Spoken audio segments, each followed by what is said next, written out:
Mike Radich here, and I'm now joined on the phone by MMA Veteran Eddie Yagin. Eddie, how are you?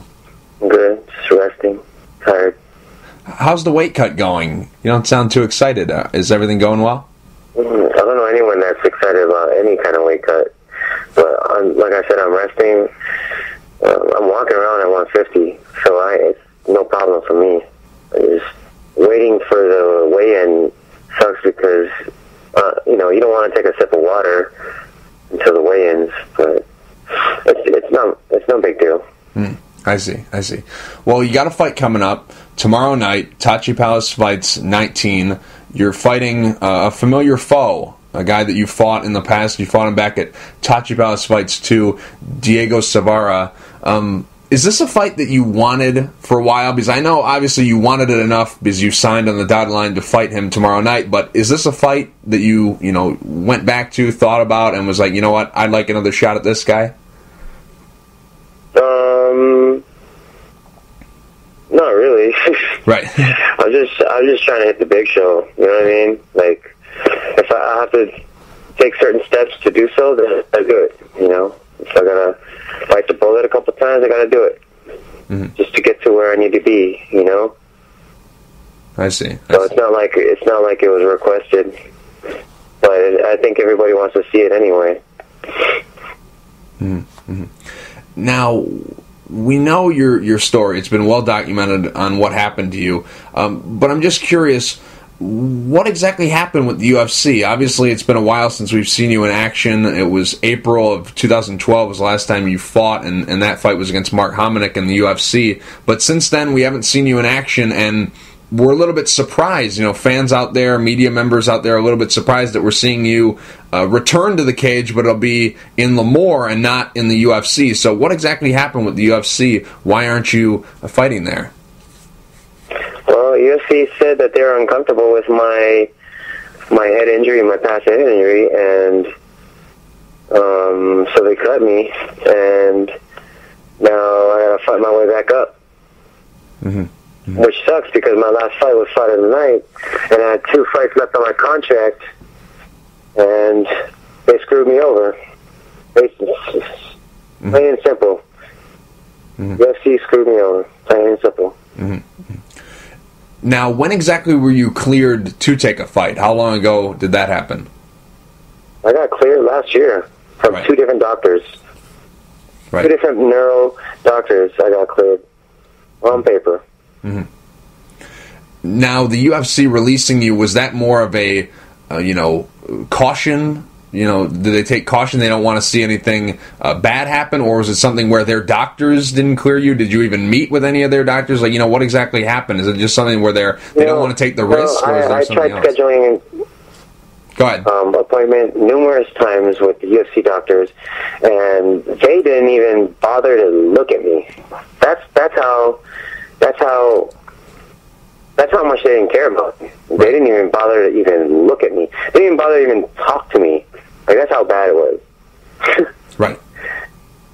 Very judgmental, just because of an injury or what they heard in the media and all that stuff. Judge me. And so I'm back in the cage to prove that they're wrong, and to prove that they're just being judgmental, and they didn't even bother to interview me at all. I don't know.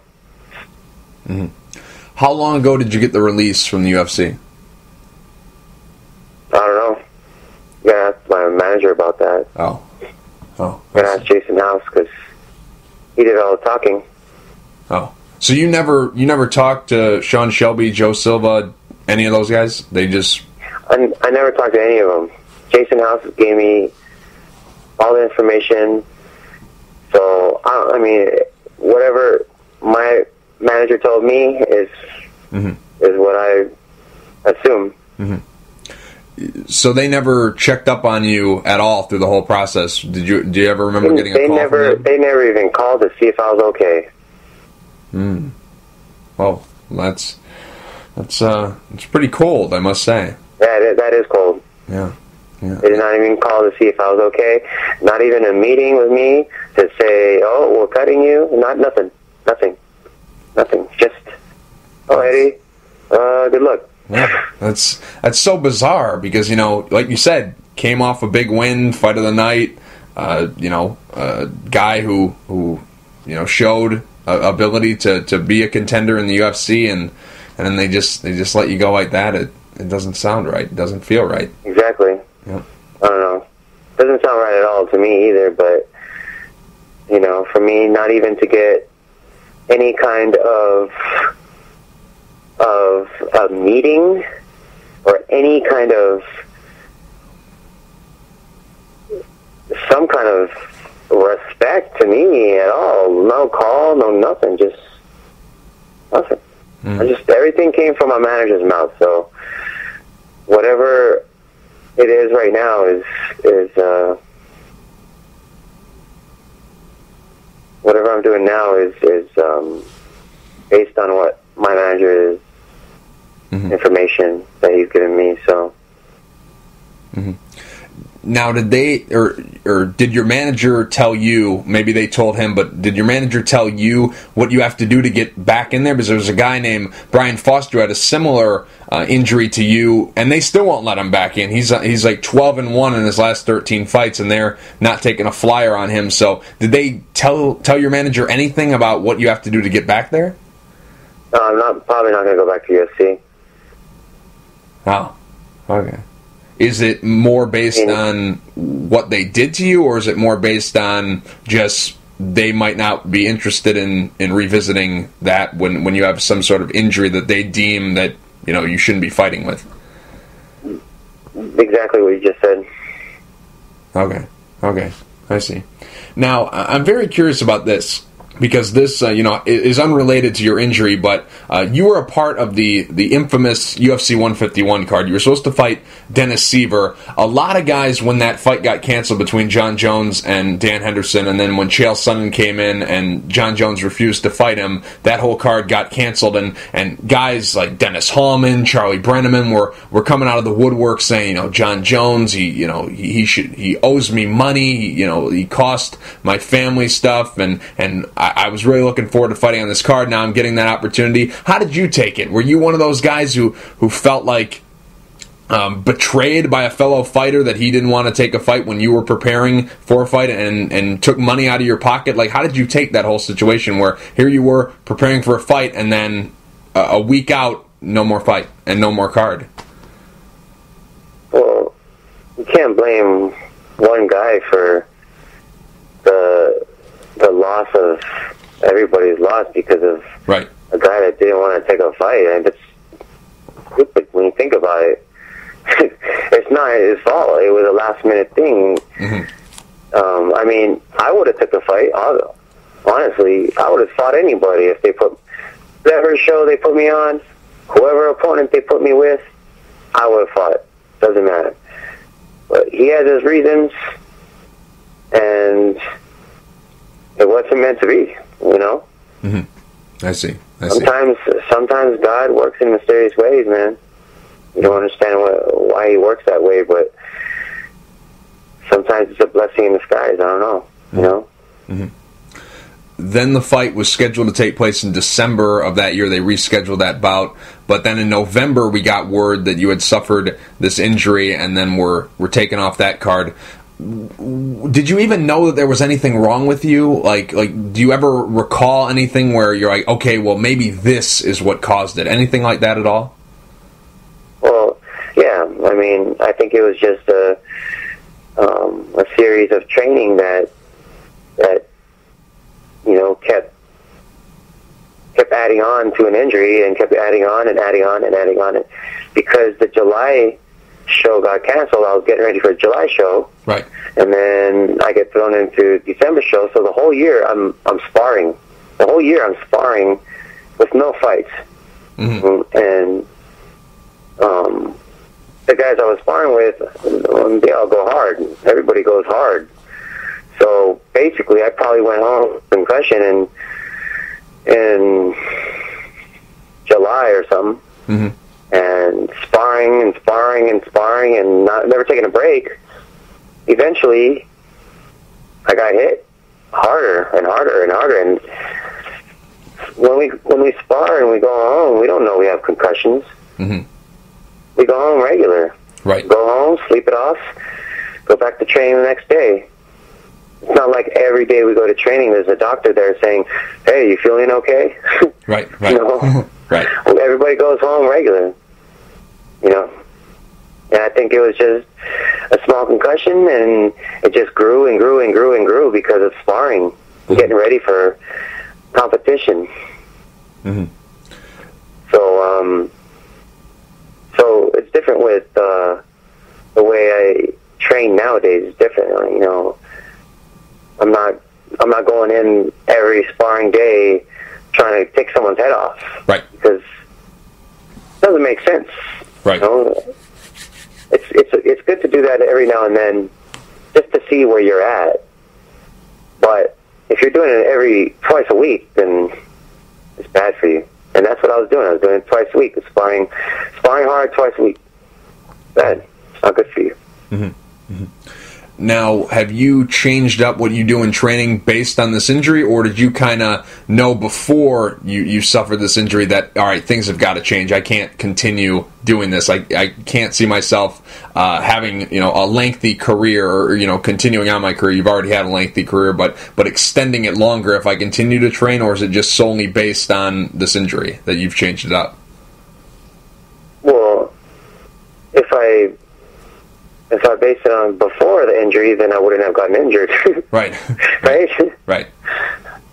So, of course, this injury changed a lot of my regimen during training, and I focus on a lot of technique, and it's I spar hard probably once every 2 weeks now, and when I do spar every week, it's a lot of technical sparring, movement, and going 80% and not going 200% on each other. Well, it's different. Mm-hmm. A lot different. Right, right. Now, training smart now, not training like an animal, you know? Right, right. What were the symptoms you had when you suffered this injury? Like, obviously, you said it was a concussion, and then you just went home, slept it off, like, you know, no big deal, and then felt fine again, and then continued to do it, and then it kept building up until we got to the point that it did. What were the symptoms that you felt? Honestly, I don't even want to talk about my injury. Okay. Because that shit's over. You know what I mean? Like, honestly, I just want to talk about my future fight, and that's one of the reasons why I haven't taken any interviews, because I know everybody wants to talk about. Everybody wants to go back and rewind and talk about that, but honestly, I don't want to talk about it. I want to talk about my future and what I'm going into right now. So after this fight, we can go back and talk about it again, but let me do what I got to do first, because I got to clear my head too, you know what I mean? Right. I don't want anything to be in my head about the past injury or anything about that. I just want to move forward for now, please. Right. Okay. All right. Sorry about that. Thank you. Okay. Sorry about that. Now, Tachi Palace, was this the first organization that offered you a fight, or is it just that, you know, this is where you made a name for yourself really on the mainland? This is the place where you were once champion. Was this the first place that you looked up, or was it the first place that came in and signed you? How did you go back to Tachi? It was the first place that signed me. You know, everybody else was just worried about the media and what happened to me and my injury and all that stuff. But, you know, when I say I'm fine, I'm fine. When a doctor say I'm fine, I'm fine. Mm-hmm. I mean, what else do they need? I persuade everybody that's listening to this to come watch me fight and tell me if you think I should retire. I think I hit harder than before. I think I'm faster than before, and you'll just see it tomorrow night. You'll see it. Mm-hmm. So that's why I don't want to talk about no injury. You guys have to see how explosive I am now compared to the last time I fought Diego. It's a big difference. It's a huge difference. Mm-hmm. Mm-hmm. I see. Well, I mean, I certainly hope, you know, you're doing fine. You know, I meant no. I didn't mean to get you riled up. I just kind of It was the last time. People have been wondering what you've been up to. So I know. I'm not riled up or anything. I just don't want to talk about the past. Okay, I understand. I'm sorry about that. That's cool. Now, what do you remember about the fight that happened back in 2009? What are some things that you remember about that night back at Tachi Palace Fights 2 when the first time you fought Diego? I made a lot of mistakes, like letting him stand up and letting him come back and stand up with me. And, this time, if he wants me to lay on, I'm going to lay on his ass. And if he gives me an opening, I'm going to ground and pound him. And I'm not going to let him stand up like I did before. My corner, back then, there were blue belts and purple belts, and they're like, stand up, Eddie, stand up. And I was thinking in my head, yeah, man, I train with the best black belts, and they can't submit me. Why am I standing up with this guy when I could just sit here and ground and pound him? But I was listening to my corner, And last time, Diego bled my nose. Right. And I went to my corner, and my corner was like, blow your nose. And I was thinking, I'm not supposed to blow my nose, because then my face will swell up. But he just kept saying, blow it, come on, blow your nose. And I blew it because I knew he was going to stop until I did. So when you're in a corner, it's very important to pick the right corner, because you guys have to make sure you guys are on the same page. Mm-hmm. And that night, me and my cornerman were not on the same page. And I did all the wrong things. After he told me to blow my nose the second round, my face swelled up so bad, and third round, I couldn't even breathe the third round. And after the fight, my face looked like a mess. It looked like I got my ass kicked. Mm-hmm. And people were like, damn, he must have had a war. I mean, I had a war, but my face looked like Diego was stomping me, Right. But it was because I blew my nose when I was bleeding. You're not supposed to do that because it swells up your whole face. Right. Now, is there some bad blood between you and Diego, or is this just another fight against the guy that you happened to fight in the past? Like, is there some bad blood going into this one? Honestly, I don't have bad blood against any fighter. Right. Except one guy, but no. I mean, I don't have any problems with Diego. It's just something for me. I got to do this. I got to get back on my feet, and I need to show the world that I'm capable of being a champion again. And I'm going to show it tomorrow night. Right. Now, you said you didn't want to talk about your injury, but let's talk about this guy you have bad blood with. Who is it? Should I? I mean, honestly, okay, I'll be completely honest with you. It's Uriah Faber. I don't like that guy. I don't like that butt chin. Honestly, I don't. You know why? Because a long time ago when he was fighting WC, he was talking crap about me, and he didn't even know who I was, and he was talking crap about me. But honestly, man, if he'd be willing to step in with me, I would love it. I would love to bang with him. I want him to put his money where his mouth is. I want Uriah to put his money where his mouth is. Uriah, listen to that. Mm-hmm. For real. Mm-hmm. Uriah Faber, huh? I wouldn't have guessed that one. That's a curveball. Only because he was talking crap. Mm-hmm. He didn't even know me, and he was talking crap about me. Mm-hmm. I don't respect people like that. Right. I don't respect anybody like that, because I never talked to crap about anybody, and all of a sudden, like, my friend calls me up, and she's like, oh, I'm hanging out with Uriah, and he was saying, oh, you ain't the champ, I'm the champ. Like, I ain't shit. He's a champ. Right. So I would love that. Honestly, I would love it for him to put his money where his mouth is. Mm-hmm. Mm-hmm. I'd love that. So I'm going to assume that these were... That's a surprise, isn't it? Yeah, a very big surprise. You know what? This is the first time it's ever came out of my mouth in any interview, so let it be the first, and it's probably not going to be the last, because everybody's going to hear it now. Right. Right, but it's kind of surprising for the simple fact that, you know, from what I, you know, can hear from it, is he was the champion of WEC, correct, when this is being said? Yeah, but I was a champ in X1. And what X1, my friend was trying to explain to him, that I was a champion in Hawaii, and he was saying, no, he ain't the fucking champ, I'm the champ. Right. So, hey, let's put his money where his mouth is. Right. Good. Right. That's interesting. That's interesting. I would have thought it would have been somebody different, but that's good. That's a nice surprise you laid on us. It is a nice. I know it is a nice. I didn't think it was going to be. I've been keeping it in for a long time, and you're the first person to actually ask me that question. So, you know, I'm an honest person. So if you're going to ask me, I'm going to tell you. Right. So this is WC Faber when he was champion, and this is Eddie Yagin, X1 champion these days. Yeah. Okay. Yeah. I see.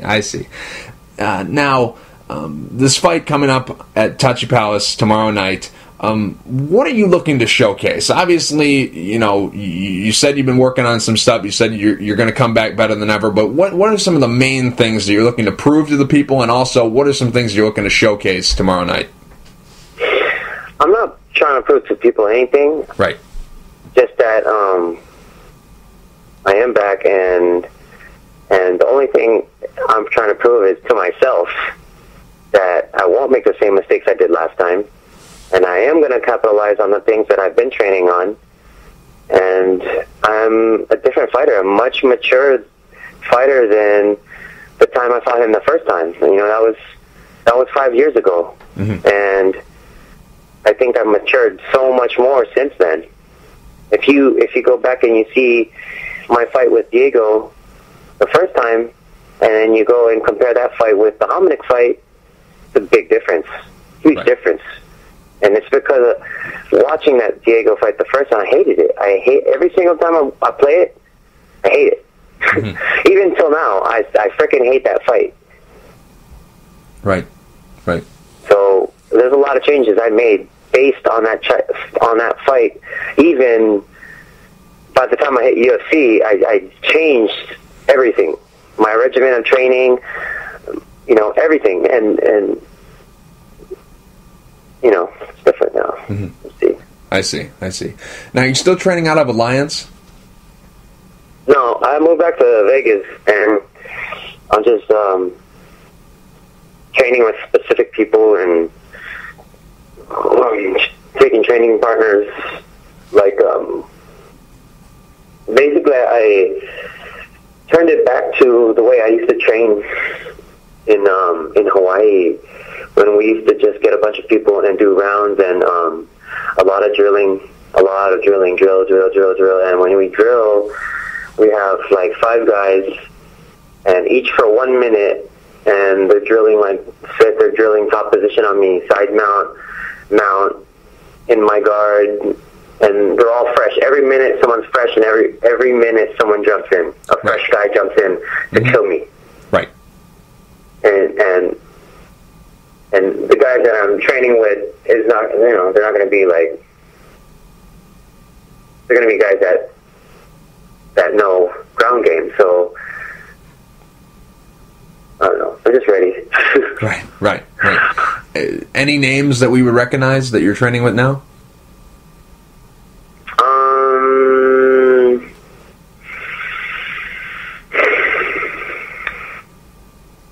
I don't know. I mean, I'm just gonna keep that on the down low for now. Oh, I see. It's a secret because I'm training ninja style. I see. Now, does that mean you can't tell me where this takes place as well? Different gyms, and I even do it in my own garage with specific people. So yeah, I do it all over. It's not a specific gym, or I'm not representing a gym or anything. I'm representing myself, and you know, I'm representing whoever is on my corner and whoever's on my side. And so I'm not gonna say any names or anything like that because I'm not into politics. Oh, I see. Now, Tachi Palace 19. It's called Throwback Thursday, and it's a throwback because you're coming back. You're a former champion of that organization. You're fighting in a rematch. Does it feel good to be back? I mean, obviously it feels good to be back fighting, but does it feel good to be back at Lemoore? Does it feel good to see some familiar faces and also be in a familiar place?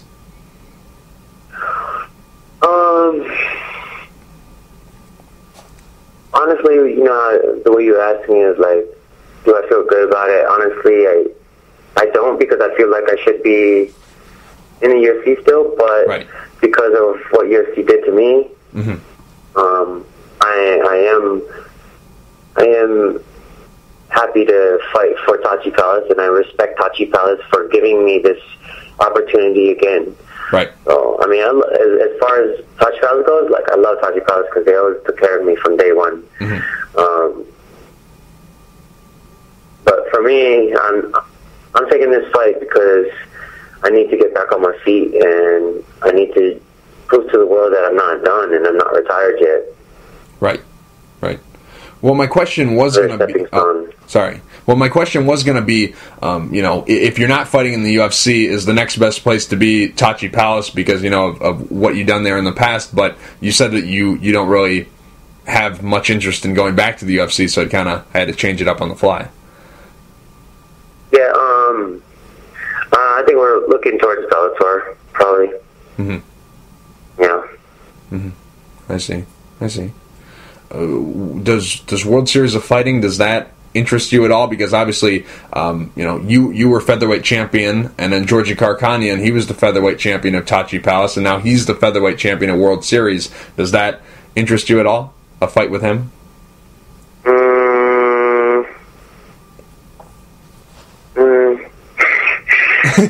I don't know.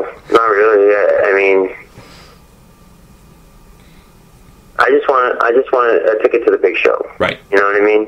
I'm taking one fight at a time. I'm not really looking at future competitors or opponents or anything like that. I just want to take it step by step. Right. Right.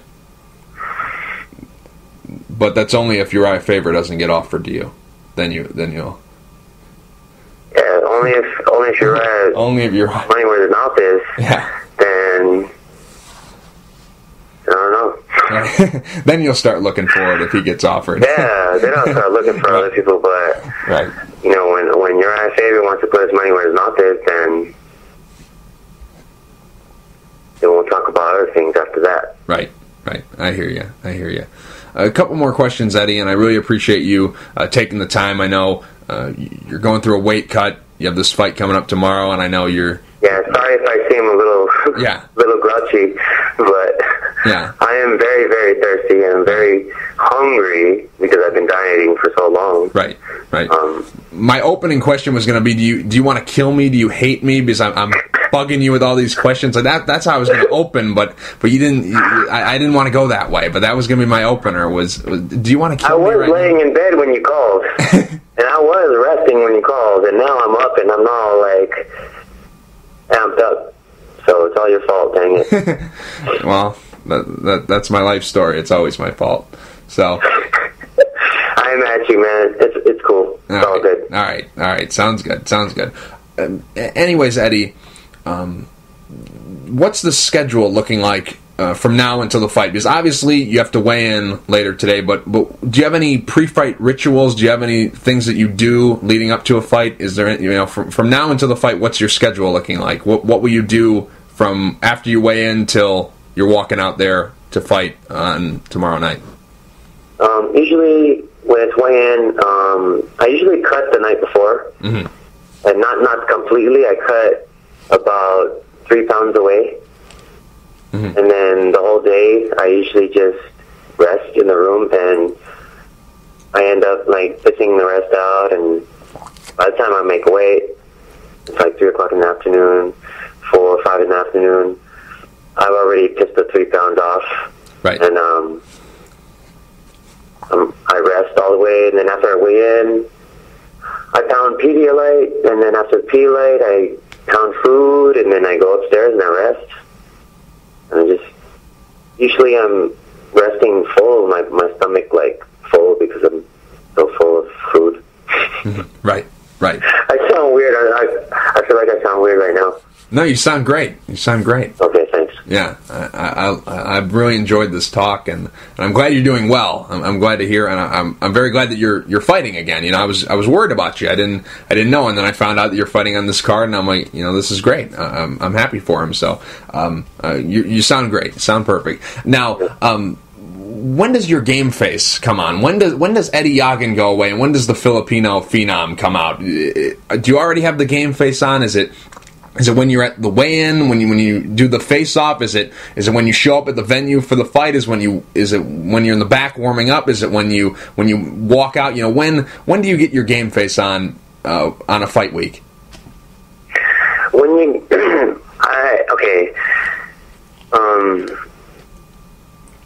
When people say game face, to me it's animal mode, because when I'm in animal mode, I can't hear anything else. I can hear the crowd. I can only hear my cornerman. Everything gets quiet. All I can hear is the roaring from the crowd every now and then, and voices in my corner. And usually when that mode turns on is when I'm walking to the ring. Once I'm walking to the ring, it turns on. Like it snaps on right there and then. You know, it's a feeling that you can't teach nobody. You know, it was there when I was born, and it's not in everybody. It's like it's in your blood. You know, you know what I'm talking about? Right. I hear you. Yeah. So it's usually when I'm walking down the ramp going towards the ring is when everything shuts off and I'm just animal mode. And how long does it take to shut it off? Is it instant when the fight's over, or does it take a couple minutes, maybe an hour? How long does it take to get out of that animal mode, as you call it? When the fight's over. And then I mean, my adrenaline's pumping still, but it's different. The adrenaline and animal mode to me is different. You know, because you can have adrenaline anytime when you're doing something really exciting or something very, very active that's pushing you. I don't know.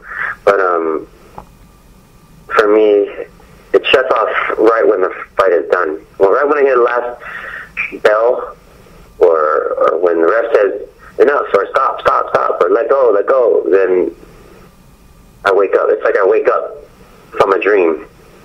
Kind of weird. Right. I hear you.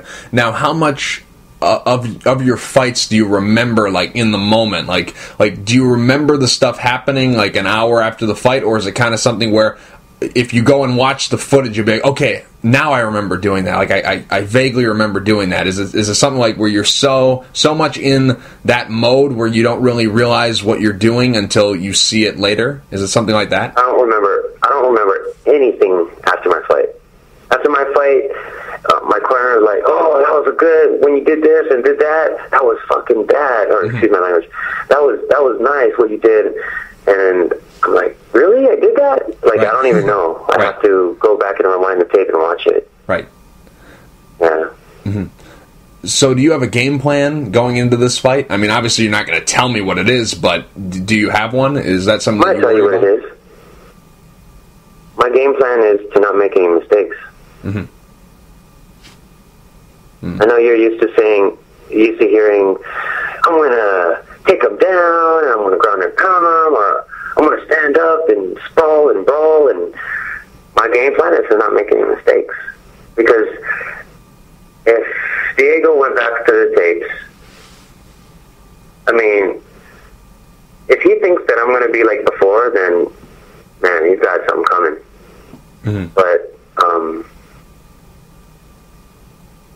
I think I'm a whole different fighter now. You know what I mean? So you better be ready for this one. Right.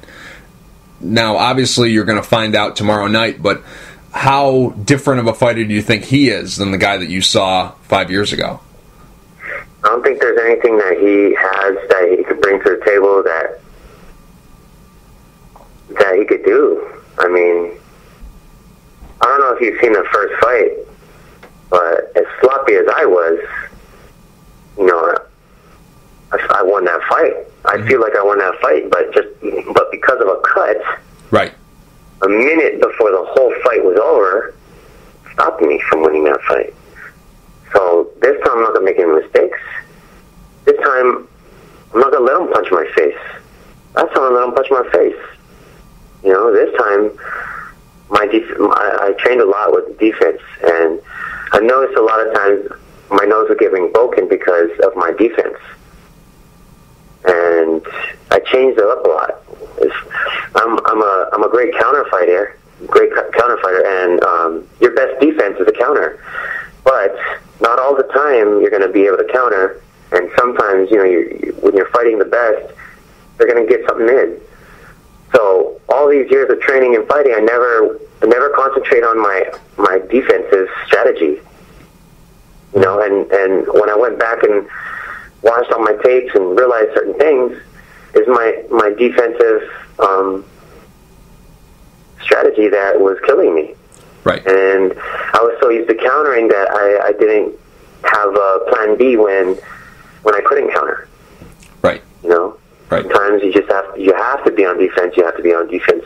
Mm-hmm. Defense. Right. And defense can't be a counter sometimes. So you got to just turn it into 100% defense. And that's the times when I was getting clipped on my nose, jabbed on my nose, and those little jabs affect you when your nose is broken. You can't breathe from your nose anymore.